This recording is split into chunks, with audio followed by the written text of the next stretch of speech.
안녕하세요. 저는 4년째 만나고 있는 남자친구와 결혼을 준비 중입니다. 그런데 지금 남자친구 부모님 때문에 안 할 것 같습니다. 정말 죽고 싶은 마음에 처음으로 이런 곳에 글을 써봅니다. 긴 글이지만 억울한 제 얘기 한 번만 읽어주시면 감사하겠습니다. 정말 힘든 시간을 보냈고 저에게 부모로서 어른으로서 사람으로서도 존중할 수 없는 분들이기에 다소 불편하게 느낄 수 있는 과한 표현이 나올 수도 있는 점 미리 양해드립니다. 만난 지 3년째 내년에 결혼하기로 하고 그쪽 부모님께 말씀을 드렸습니다. 만나는 3년 동안 저를 엄청나게 좋아해 주셨습니다. 왜냐하면 저 정말 잘했거든요. 저는 남자친구를 자기 부모님이 자식 챙기는 것보다 더 챙겼고 저 자신보다도 더 챙겼습니다. 처음에 2년 동안은 놀고 있어서 핸드폰 비용도 내줬고 데이트 비용도 제가 더 썼습니다. 이 부분에 대해서는 아까운 것도 전혀 없어요. 남자가 당연히 더 써야 한다고 생각하는 사람 아닙니다. 사랑하니까 가능하다고 생각했어요. 그저 제가 남자친구에게 헌신한 부분들이 좀 많습니다. 남자친구 부모님이 좋아하시는 거 거의 매주 챙기고 어디 안 좋으시면 때마다 챙기고 정말 잘했습니다. 그래서 예쁨을 받았고요. 엄마 손에 크지 못한 제가 생각과는 다르게 참 야무지고 못하는 거 하나 없이 너무 잘 컸다고 매일 제 얘기를 하며 칭찬을 해주셨습니다. 그런데 갑자기 결혼하겠다고 하는 순간 저는 안 된대요. 이유는 정말 별거 아닌 사소한 것들이었습니다. 가장 큰 이유는 아직 아들을 보낼 마음의 준비가 안 된 집착이 가장 큰 이유였습니다. 결혼 정년기에 만나서 결혼을 전제로 만나왔고 저희 둘이 정말 많이 사랑했습니다. 20년 2월에 말씀을 드렸고 21년 4월에 결혼하겠다고 말했습니다. 마음의 준비를 할 기간이 없어 너무 급하다고 하십니다. 자식을 장가 보낼 마음의 준비로 1년 2개월은 짧은 기간이라고 생각하지 못했습니다. 20년 6월에 그 어머니께 장문의 카톡이 왔습니다. 결혼하지 말라고요. 아들이 나의 말을 듣지 않으니 네가 헤어져 달라고. 우리 집이 여유가 있는 것도 아니고 마음에 안 드시고 제가 아주 좋은 외제차는 아니지만 그런 차를 타는 것도 마음에 안 드신대요. 아, 저희는 31살 동갑인데 운전을 제가 합니다. 남자친구가 면허는 있는데 차가 없습니다. 제가 데리러 가거나 데려다 줄 일이 많습니다. 아무튼 결혼을 얘기하기 전에 제가 잘했던 수만 가지 것들은 다 의미가 없어졌고 결혼을 얘기한 후에 마음에 들지 않은 부분들을 골라내기 시작하셨나 봐요. 남자친구는 그래도 저랑 결혼한다고 했습니다. 자식 이기는 부부 없다는데 결혼 정년기에 서로 만났는데 설마 저한테 그렇게 나쁘게 하실까? 우리 부모가 그렇게 나쁜 사람일까 생각하면서 그대로 결혼 준비 진행하기로 했습니다. 여러 가지 계약들이 대부분 끝난 상태고 결제한 금액도 많습니다. 그리고 오늘 2020년 11월 어머니께 또 장문의 카톡이 왔고요. 그래서 이런 거를 처음으로 쓰게 됐습니다. 제가 5월경 댁으로 식사하러 갔을 때 아버님이 우리 아들의 단점이 무엇이냐고 물으시더라고요. 저는 3-4번은 그런 거 없다고 대답을 하지 않았습니다.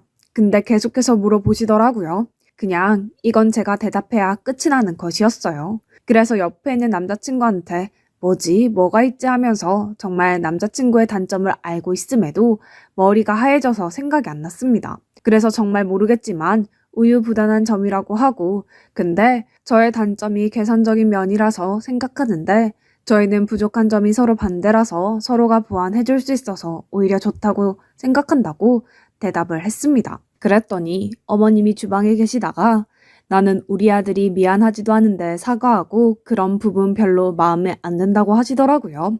그래서 갑자기 왜 이 이야기를 하시지 생각하고 말았습니다. 근데 제가 이날 어마어마한 실수를 했다고 하세요. 이날 그 일 때문에 저는 죽어도 안 된다고 하십니다.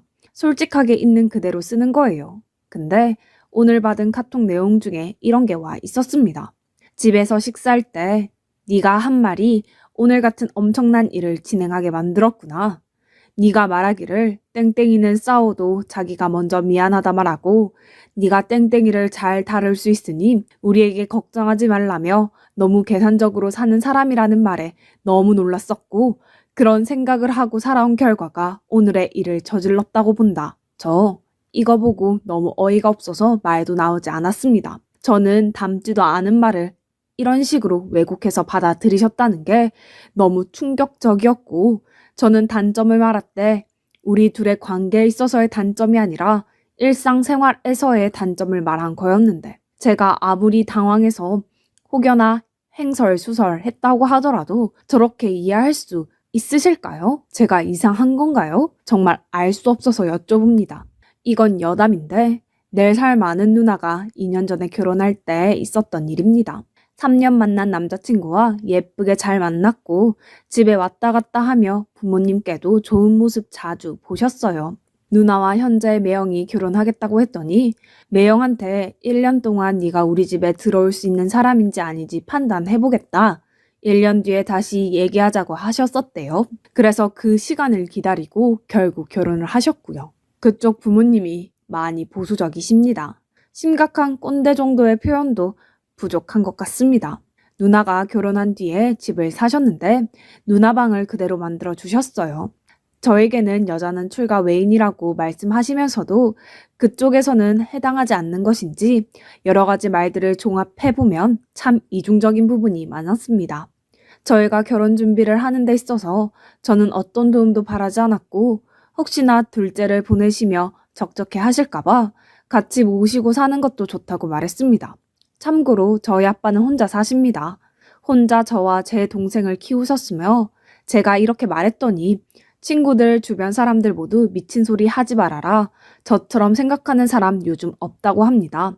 근데 저는 엄마 없이 자랐고 혼자 컸습니다. 혼자 있는 시간이 많았고 그렇게 자라와서 그런지 시끌벅적하게 사람이 많이 사는 집이 항상 부러웠습니다. 그래서 그쪽 부모님과 같이 사는 것도 정말로 좋아서 그렇게 말씀을 드렸습니다. 물론 이건 죽어도 안 된다고 하시기 전에 마음이었습니다. 결론은 불편해서 싫으시대요. 우리 가족의 문화가 바뀌어지는 것 같다고 하셨고 우리가 부족해서 아들밖에 준비 못 해주신 것 같아서 자존심이 상하시대요. 그리고 그렇게 생각하는 요즘 애들 많다고 그거 별로 대단한 거 아니라고요. 칭찬받으려고 한 얘기는 아니지만 그래도 마음이 좋지는 않았습니다. 그쪽 부모님은 아들이 정말 귀하게 대해요. 그래서 딸들과 다르게 아들은 장가 보내는 게 사람을 집으로 들이는 것이니 신중하다고 하십니다. 너무 귀해서 마음의 준비도 힘드신 거겠죠. 정말 그렇게 귀한 아들인데 아들 앞에 준비된 것이 단 하나도 없습니다. 나이 31에 보험 하나도 없습니다. 당연히 그럴 수 있습니다. 근데 여유 있으시거든요. 1년 동안 봐왔고 들어왔고 강아지 2마리 온천시키는데 20만 원 쓰시고 해외여행 2달 동안 4번 가시는 것도 봤습니다. 너무 귀하고 소중해서 저한테 못 주겠다고 하시는 거에 비해서 늘 그렇게 귀한 아들 취급을 받는 것 같지 않아서 그런 남자친구의 모습에 좀 속상했습니다. 그리고 건강한 편도 아니에요.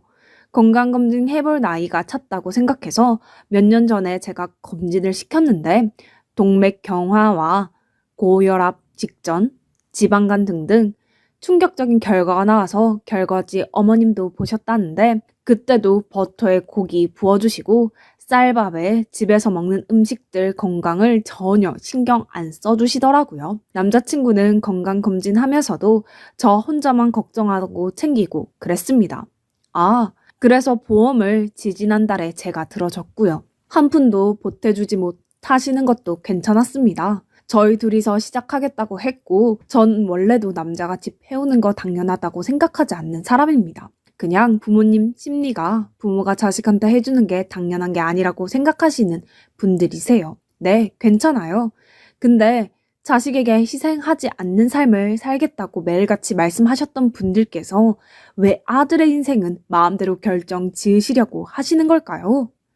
워낙 고집이 세시고 원하는 대로만 이루어져야 하는 성격이라고 하십니다. 그래서 아들의 인생도 아들이 얼마나 정신적으로 힘든 시간을 보내던지 상관없이 원하는 대로 이루고 싶으신가 봐요. 남자친구가 원래 비혼주의자였습니다. 저를 만나면서 결혼 생각을 하기 시작했고 여태 사회생활 제대로 해본 적도 없고 20대 후반까지 놀다가 취업을 했으니 힘들었을 거예요. 그리고 약간 험난한 직업군이라 주 6일을 일하며 그렇게 노는 거 쉬는 거 좋아하는 애가 정말 힘들게 버티길래 왜 그렇게 힘들게 버티냐고 했더니 저랑 결혼하려고 그렇다는 말을 듣고 원래도 결혼을 생각하고 평생 함께할 거라고 생각은 했지만 이제 정말 믿어도 되겠구나 싶었습니다. 아들이 이런 이유로 열심히 살기 시작했는데 뭔가 목표 의식을 부모님이 무너뜨리시니까 많이 힘들어 했습니다. 스트레스로 인해 역류성 식도염, 지루 피부염 등 아픈 부분들이 생겨서 또 마음이 아팠습니다. 저도 3개월간 날마다 울고 지금까지 계속 악몽을 꾸고 있습니다. 남자친구 부모님께서 제가 자는 시간 내내 저를 찾아오시는 꿈도 꾸고 저번 주에 꿨던 꿈은 지금도 생생합니다. 아무튼 저도 아주 힘든 시간을 견디고 있지만 남자친구가 가장 많이 알아주고 있고 또 남자친구는 중간에서 더 많이 힘들었을 거예요. 그리고 남자친구 원래 비혼주의자입니다. 평생 결혼 생각이 없던 사람입니다. 저를 만나면서 결혼을 생각하고 열심히 살기 시작했던 거예요. 근데도 눈 하나 깜짝 안 하십니다. 그냥 저는 안 되나 봐요. 그런데요, 저는 여기서 그분들을 더는 존중하지 않겠다고 생각했습니다. 저는 한때 예뻐해 주셨다고 해도 남이잖아요. 미워하실 수 있어요. 저는 상처 주실 수도 있어요. 결혼 정년기에 결혼 전제로 만나서 파토나는 제 인생을 그분들께서 걱정할 거리도 되지 않는다는 거 이해하고 있습니다. 근데 아들이 이렇게나 힘들어하는데 져주지 않으시는 모습을 보니 결국엔 아들을 잃게 되더라도 나의 뜻대로 되어야 한다고 생각하시는 거잖아요. 사랑하는 제 남자친구가 결론적으로 소중한 아들 취급을 못 받는다고 느껴졌습니다. 저는 거기서 너무 화가 났고 이제는 어른으로서도 존중할 수 없겠다 싶었습니다. 저는 첫째 딸이고 아빠가 저를 많이 신뢰하고 믿으세요. 남자친구는 둘째고 누나랑 나이 차이가 좀 나서 그런 것인지 부모님께서 아직 미성숙하다고 생각하시고 약간 모자란 취급도 하십니다. 실제로 아가라고 부르세요. 저희 아빠가 저는 시집 보내줄 부모가 아빠 혼자라서 빨리 결혼했으면 하시는데요. 여러 가지로 불안하신가 봐요. 건강도 좋지 않으시고요. 처음에 그쪽 부모님께서 결혼을 미루라고 생각해보라고 하시며 아버지는 뭐라고 하시니? 라고 하셨을 때 이 말씀을 드렸습니다. 저희 아빠는 이런 마음이시고 그래서 저희가 아직 준비가 충분히 되지 않았음에도 저의 결정을 지지해 주시고 도와줄 수 있는 부분은 도와주시겠다고 하시는 것 같다. 그리고 건강이 좋지 않으시다는 부분도 말씀을 드렸습니다.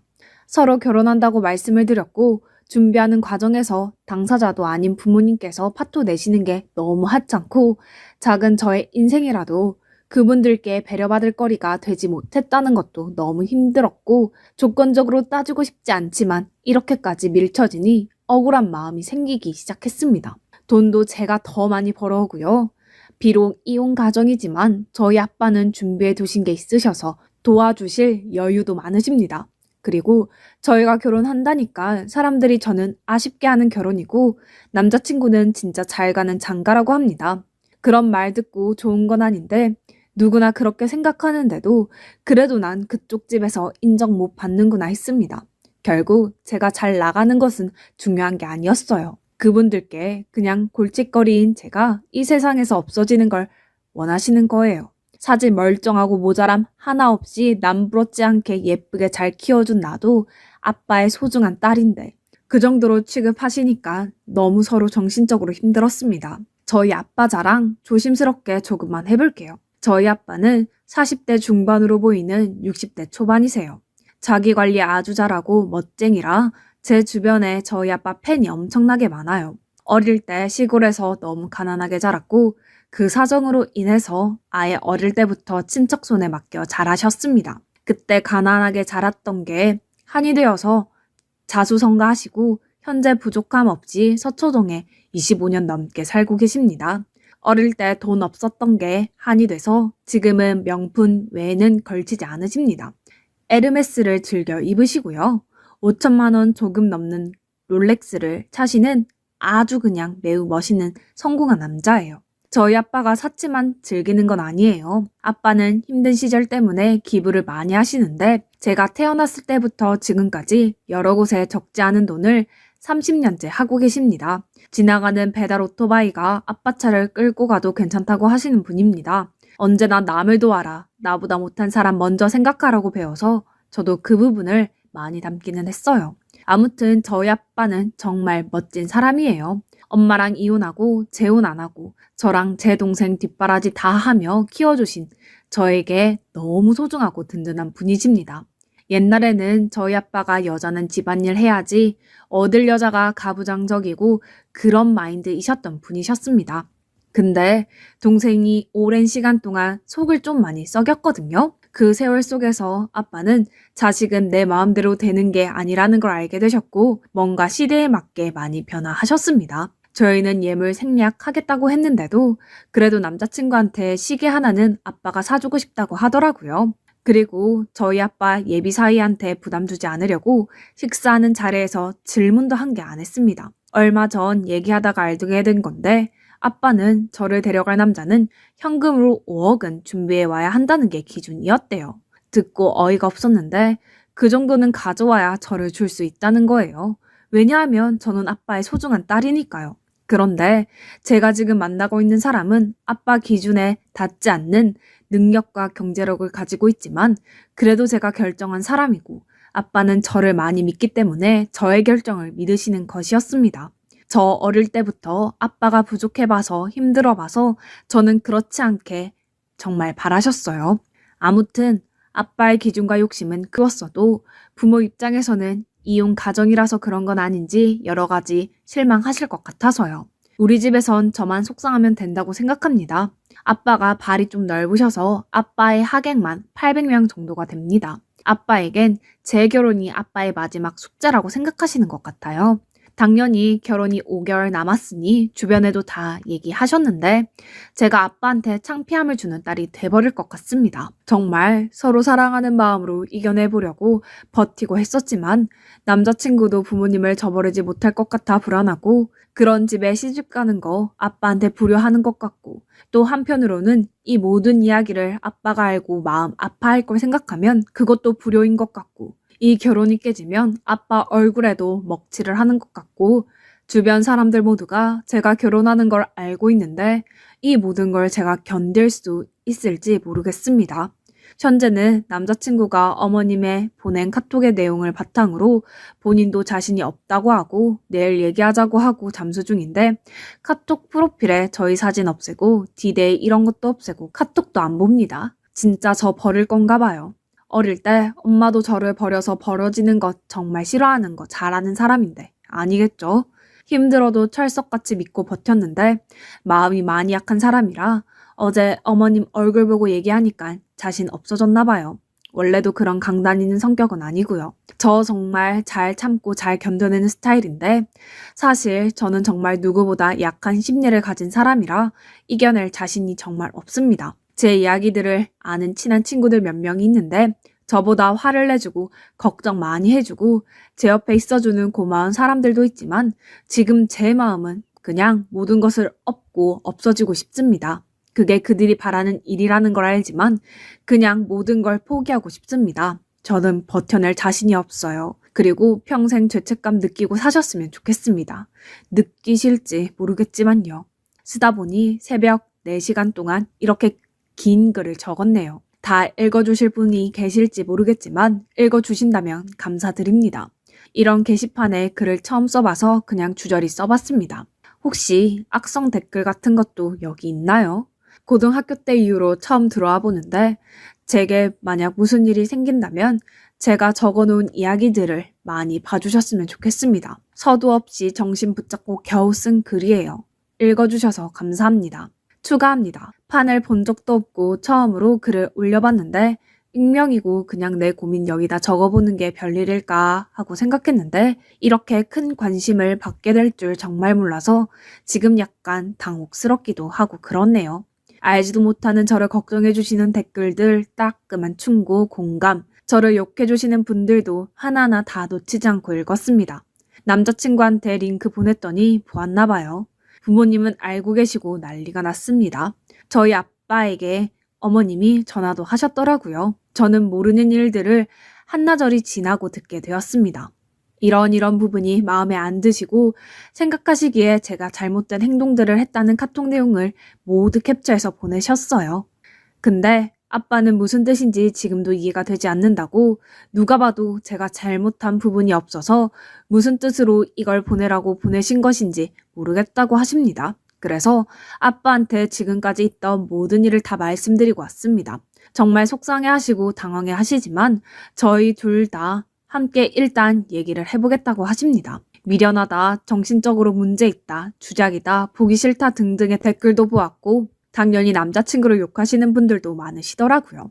모두 다 이해합니다. 저라도 제3자로서 객관적으로 저를 절대 이해하지 못할 거예요. 남자친구 모자란 게 많아 보이는 글이지만 저를 정말 많이 이해해주고 많은 사랑을 주는 사람입니다. 제가 받은 마음이 여태껏 더 컸어요. 그래서 아닌 걸 알면서도 너무 사랑하는 마음에 이렇게 힘든 일을 강행한 것이었고요. 저를 정말 아끼는 사람이에요.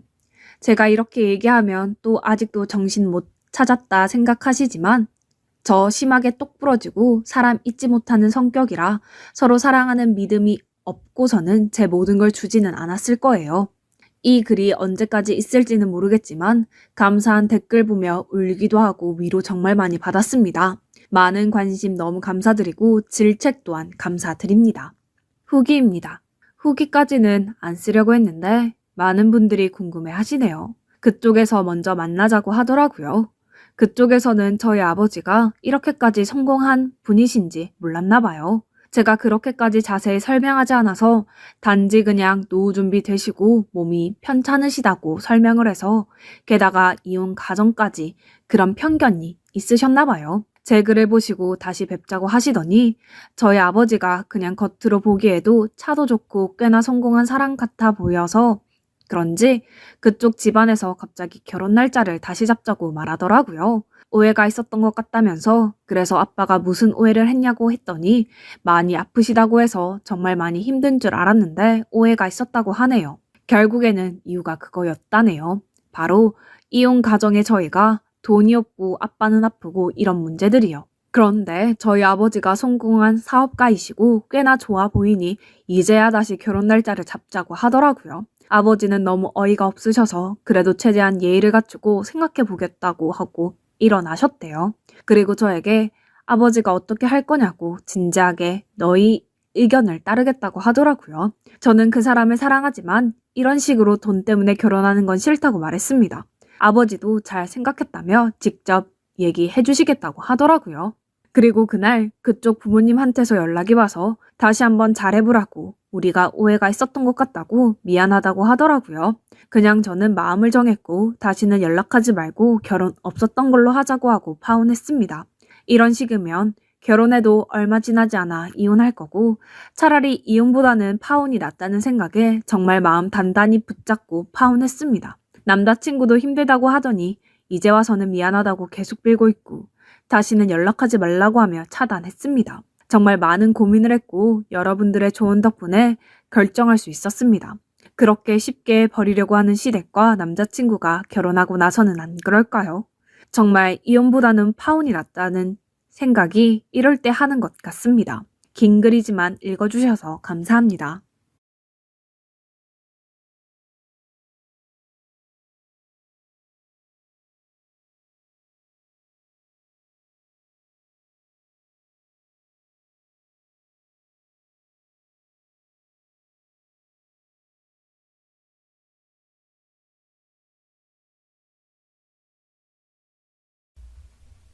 제가 20살이 되던 해입니다. 그 해에는 참 많은 좋은 일들이 있었어요. 원하던 대학에 가게 되었고 성인이 되면 이것저것 새로운 것을 경험하며 사뭇 행동했던 일상들만 가득했었죠. 그리고 무엇보다 인생에서 처음 최초로 제가 남자친구가 생겼습니다.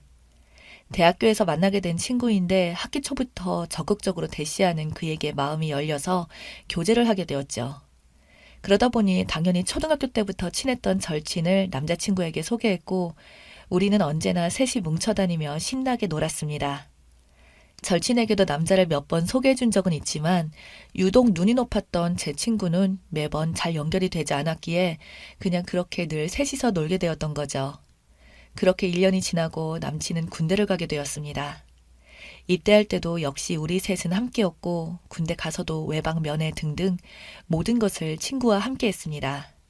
물론 둘만의 시간을 보내고 싶은 순간도 많았지만 의리를 강조하는 친구 때문에 그런 시간이 자주 만들어지지 않았습니다. 근데 딱히 상관은 없었어요.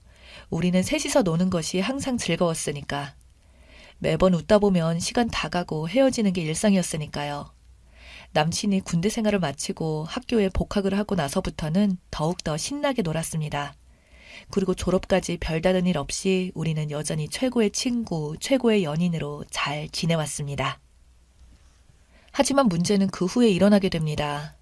저와 제 절친은 군대 기간이 없었기 때문에 남친보다 2년 빠르게 학교를 졸업해서 취직을 하게 되었고, 남친은 혼자 남아 학교를 지키게 되었죠. 그러다 보니 그때부터는 셋이 뭉치는 일이 쉽진 않았어요. 단짝이라도 초중고 대학까지 모든 학기 과정을 함께 했지만 취직만큼은 같은 곳으로 하지 못했기에 정말 오랜 시간 내 옆을 지켜온 친구와 떨어질 생각에 우리 둘은 부둥켜 안고 울었습니다. 사실 남친과 자주 못 보게 된다는 사실보다 어쩌면 늘 내 옆에서 함께 해오던 친구를 자주 못 볼 것 같다는 생각에 더 울었던 것 같네요. 하지만 몸이 멀어지니까 마음이 멀어지는 것일까요? 아니면 권태기가 오는 것일까요? 오히려 셋이 아닌 둘이서 함께할 시간이 많아진 지금 저와 남친은 관계를 가지는 횟수도 줄어들고 제 착각일 수도 있겠지만 뭔가 모를 권태기 느낌이 강하게 들고 있었습니다. 몸이 떨어져서인지 마음까지 멀어진 듯 느껴지고 늘 초조함이 들었고 그럴 때마다 남친에게 서운한 것을 얘기하다가 싸우는 게 한두 번이 아니었어요. 그래도 대학 시절 늘 의지해왔던 남친 얘기에 바람을 필 거라고 상상을 해본 적이 없었습니다. 그러던 찰나에 이상한 기류를 느낀 것은 데이트를 하던 어느 날이었어요. 저와 남친이 데이트를 하는데 남친이 제 단짝 친구와 오늘 볼까 하는 거예요. 그래서 저는 놀랐던 게 근처인데 왜 나한테 톡을 안 하고 얘한테? 라는 생각이 들면서 따로 전화해서 만나기로 하는 상황이 마음에 안 들었어요. 물론 무조건 저를 통해서 만나야 되는 것은 아니지만 뭔가 기분이 좀 나빴다고 할까요? 섭섭하다고 해야 할까요? 그런 기분이었습니다. 그렇게 셋이 만나서 놀기 시작하는데 그때부터 느껴지는 묘한 기류가 마치 둘이 즐겁고 저만 한 발짝 옆에서 구경하는 사람 같은 그런 느낌을 받았어요.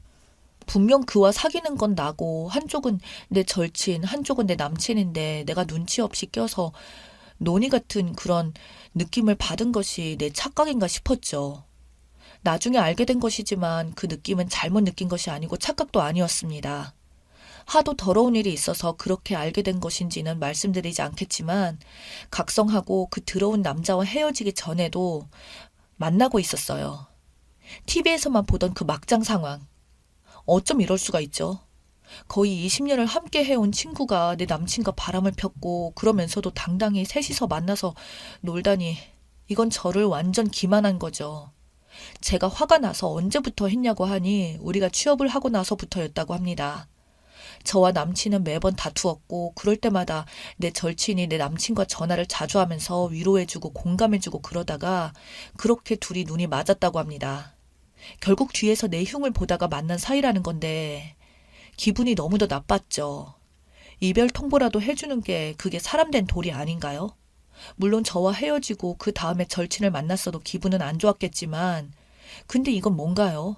저는 완전 세상에서 제일 불쌍한 사람이 되었어요. 20년 지기 친구도 잃고 남자친구도 잃고 학창 시절에도 늘 셋이서 놀다 보니까 다른 친구도 별로 없다 보니 누구한테 속마음을 얘기할 사람이 없어서 혼자서 맥주 한잔하면서 육포나 뜯고 있네요. 정말 화딱지가 나서요. 그 둘은 그렇게 행복하게 희희낙낙하면서 웃고 지내면서 그래도 양심은 있는지 저에게 예전처럼 셋이서 잘 지내자고 합니다. 근데 그게 되나요? 여러분 같으면 그게 되겠어요? 저는 그냥 너희들 다 꼴보기 싫으니까 내 눈앞에 나타나지 말라고 절교 선언을 했습니다. 그런데 더 화가 나는 사실은 그렇게 얼마 안 가 둘이 결혼을 했다는 사실이에요. 저는 이 일이 있고 나서 친구라는 존재에 대해 뭔가 모를 벽이 생겼습니다. 너무도 내 편이라고 생각했던 친구의 배신 때문인지 쉽게 사람을 믿지 못하는 마음의 병이 생겼어요. 그러다 보니 사회생활에서도 저는 늘 친화력 없고 어울리지 않은 사람으로 변해가기 시작했고요. 그 트라우마는 아직도 남아서 제 인생 전체를 흔들고 있었습니다. 지금에서야 돌이켜보면 남친이 바람을 폈다는 사실보다 더욱 저에게 상처를 준 것은 그 상대가 20년 지기 친구였다는 거죠. 내 가진 걸 모두 달라고 해도 다 내어줄 만큼 정말 친하다고 생각했던 내 전부인 내 친구요. 그래서 더욱더 용서할 수 없었던 것 같습니다. 대수롭지 않게 생각하고 이왕 이렇게 된 거 그냥 친구를 축복해주고 같이 잘 지내봐라 하시는 분이 있을까봐 말씀을 드리지만 저는 절대로 그렇게는 못할 것 같습니다. 제가 그렇게 하고 싶어도 이미 마음에서 받은 상처 때문에 쉽게 그렇게 되지 않을 것 같아요. 어쨌든 그 둘은 그렇게 결혼을 하고 애도 낳고 잘 사는 것 같더군요. 저는 그 둘과 마주치지 않기 위해 그들과 겹치는 모임 친구 무리들을 다 안 만나다 보니 점점 더 고립됨을 느꼈습니다. 워낙 오랜 시간 함께 해오던 친구들이었기에 그 친구의 흔적이 없는 곳이라고는 존재하지 않아요. 그런데 그렇게 살고 있던 그 둘이 이혼을 했답니다. 아이까지 낳고 잘 살고 있으려나 성격 차이로 이혼을 했답니다. 별거 아니지만 참 고소하다는 생각과 잘 됐다는 생각을 했어요. 니들끼리만 잘 사는 모습을 보고 있자니 뭘 먹어도 맛이 없고 아무리 잠을 자도 피곤하고 만성 스트레스에 시달리곤 했었는데 이제는 두 다리 쭉 펴고 잘 수 있을 것 같은 그런 마음에 행복했어요. 그래서 여기서 참 더럽고 어처구니 없는 행동들을 하기 시작합니다. 그 20년 지기 절친이 이제 와서 연락을 오더니 과거 일을 사과하고 꼭 한번 만나고 싶다고 하더라고요. 어이는 없었지만 그간의 정도 있고 얼굴 한번 보자는 생각에 그러자고 하고 만났습니다.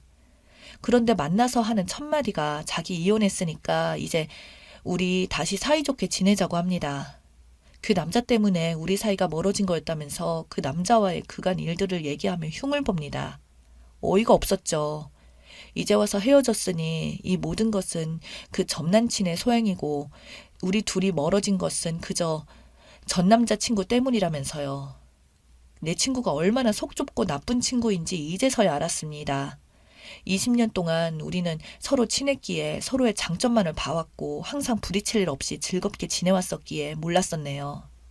이게 정상적인 말이라고 보시나요?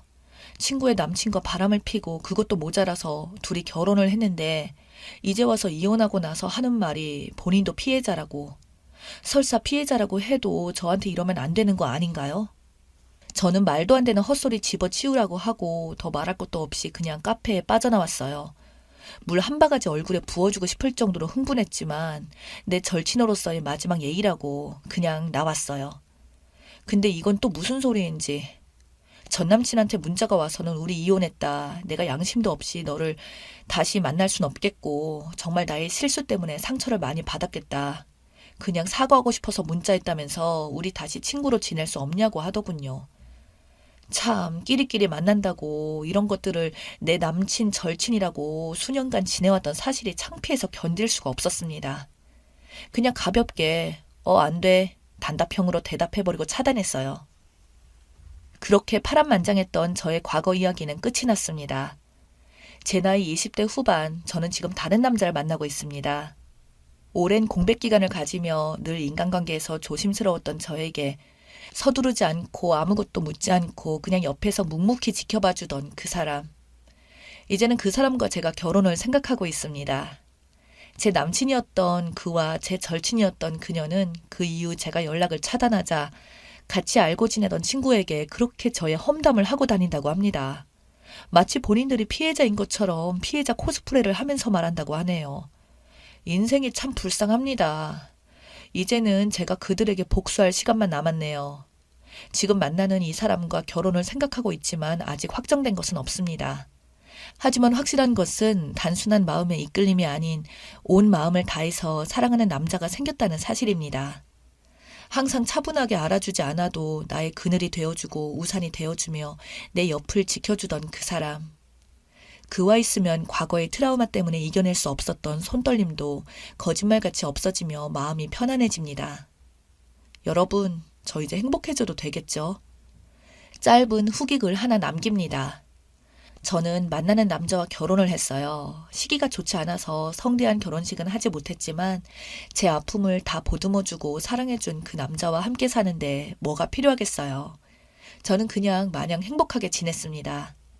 제 신랑은 앱을 만드는 일을 하는 사람인데 꼭 돈이 인생의 전부는 아니지만 어느 정도 성공을 해서 지금 현재까지도 꽤 큰 돈을 벌고 있는 그런 사람입니다. 그런데 제가 요즘 일부러 그보다 더 과장되게 표현을 하고 자랑을 하면서 친구들에게 제 남편의 이야기를 꺼내고는 합니다. 나를 배신하고 떠난 두 짐승들 귀에 들어가게끔요.